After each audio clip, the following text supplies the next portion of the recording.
I'm Greg. I'm Corrine. I'm Eric. And I'm Jeffrey.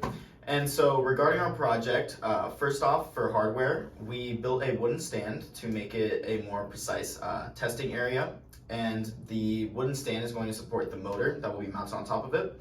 Additionally, the pillar we had originally ordered was in imperial units, and we ordered a new one for metric units, so we are waiting that.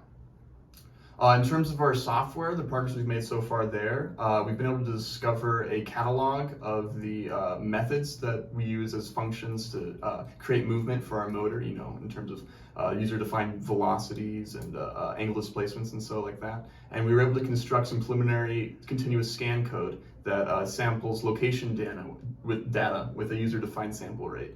And we're going to be combining that soon next weekend with some preliminary imaging code to see if we can get a rough draft of what our software would be looking like for our final project.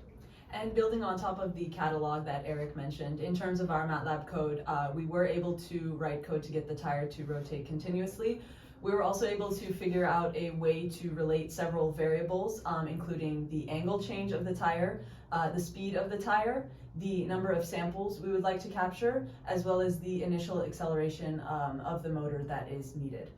We were also able to get the code to output a matrix of positions that the tire is at several different times, so that it is keeping track of the position of the tire as it is rotating.